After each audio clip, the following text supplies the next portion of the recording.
आता पहिल्यांदा गॅस चालू करते. आता काय करायचं, हे सोलावून आहे, हा मी स्वच्छ सोलून घेतला आहे. आता पहिल्यांदा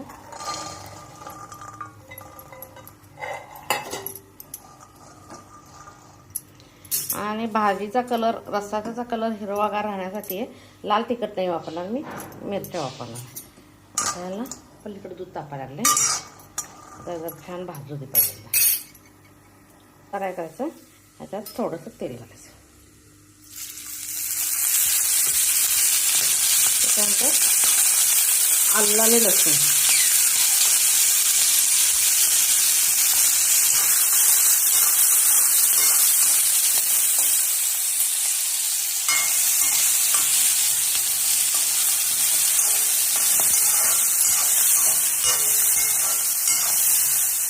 आता त्यात थोडेसे जिरे. जिऱ्याचं प्रमाण हे स्वयंपाकात जास्त ठेवायचं, कारण जिरं आरोग्यासाठी अतिशय चांगलं. आता साधारण भाजलं की नाही गॅस बंद करून द्यायचं. जरा गार होऊ द्यायचं.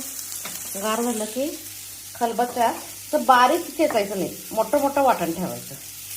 ह्याला दुसरा मसाला वगैरे काय नाही वापरायचा, कारण हरभरा म्हटलं त्याला हरभऱ्याच्या डाळीला ऑलरेडी थिकनेसपणा येतोय. त्यामुळे शेंगदाण्याचं पोट, खोबऱ्याचं तिखट वगैरे काही गरज नाही, खोबऱ्याचं पोट काही गरज नाही आहे. हे गार होऊ दे. गॅस बंद केला आहे मी. गार झाल्यानंतर खलबत्त्यात बारीक चेचून घ्यायचं. 1-2 मिनटं चेचून घ्यायचं, बस होतं.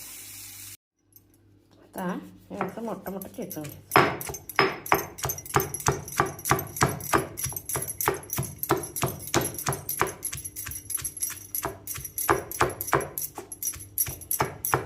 लाल तिखट घातलं चालतंय, पण हिरवा छान असा कलर येतोय म्हणून मी लाल तिखट घालणार आहे. टेस्ट पण असते.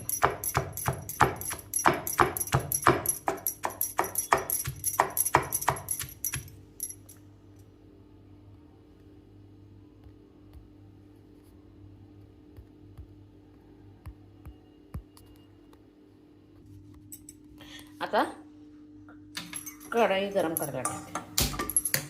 एका साईडला कांदा भाजू दे, तोपर्यंत चेचायचं होते.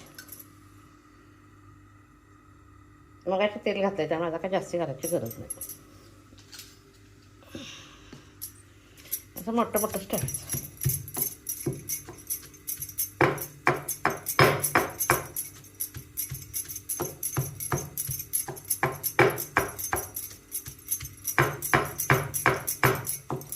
उकळात चेचलं तर त्यात अजून छानचा बनवायला उकळ नाही.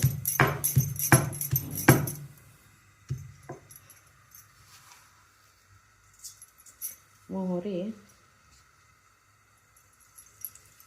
हिंग, जिरे ह्याच्यातच घालतात, त्यामुळे परत जिरे घालायचे काही फारशी गरज नाही.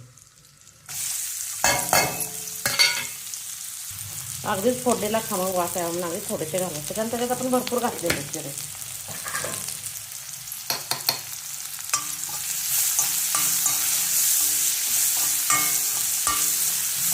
आता ह्याच्यात हळद घालायची, पण अगदी थोडी घालायची, कारण जास्त घालायची नाही. हा कांद्याचा कलर एवढा चेंज व्हायची भेटतो.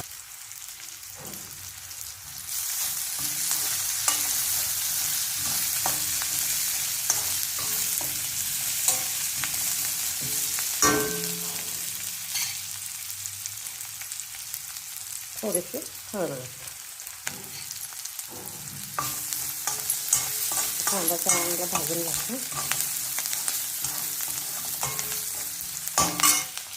खलबत्त्यातलं वाटण, हिरवी मिरची घातलेली आहे, त्यामुळे हाताने घेतलं तर हात भगभगतो.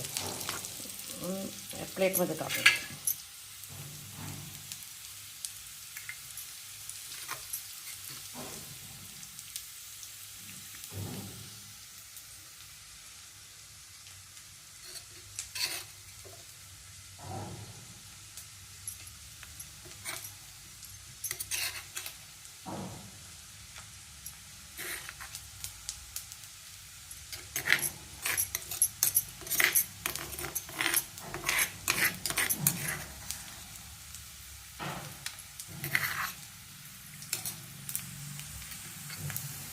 कांदा चांगला भाजला.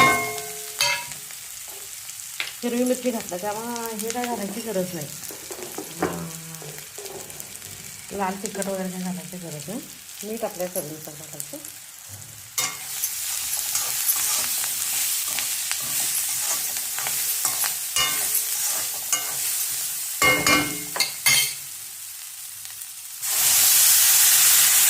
रस्सा भाजी करायचा आहे. अजून थोडंसं पाणी घालायचं. आता याला छानपैकी जरा शिजू द्यायचं, कारण हरभरे आपण काय कुकरला शिजवून घेतले नाही आणि असे मोठे मोठे केक राहिले ती. खरं काय आता मिक्सरला केलं की एकदम नाईस चटणी होते, ते काय बरोबर वाटत नाही. आता खलबत्त्यात हात घालून घेत नाही, कारण हिरवी मिरची आहे ना, आमची हिरवी मिरची थोडी कडक आहे, हाताला हे होतं.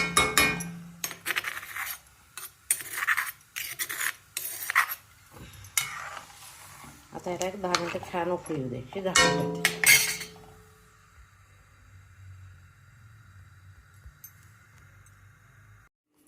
आता ओला हरभऱ्याचा रस्सा भाजी करायला आहे. त्याच्याबरोबर भाकरी करायची म्हणून तवा ठेवला. आता ज्वारीची भाकरी, हे ज्वारीची पण चालते, बाजरीची पण चालते. रागीची एवढी टेस्ट येत नाही ह्याला. मी सध्या ज्वारीची करणार आहे.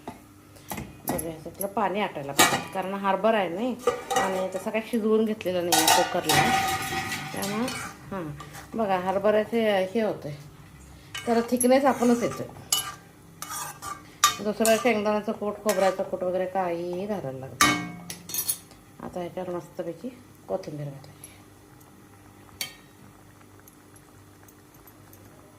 छान उकळी आली. गॅस बंद केला तरी चालतो.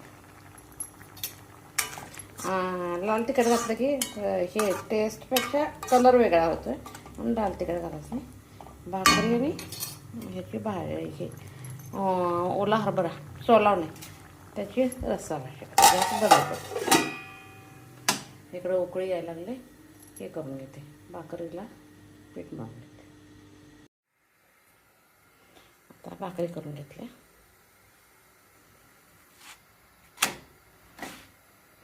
आता ही उलटी गॅसवर करायचं नाही म्हणे, डायरेक्ट गॅसवर भाकरी भाजणं गरजेचं नाही, चांगलं नाही आरोग्यासाठी, म्हणून मी तव्यातच घ्यायला भाजून. ओला सोलावण्याची भाजी खाण्यासाठी तयार झाली. भाकरी पण चांगली फुगायला लागली.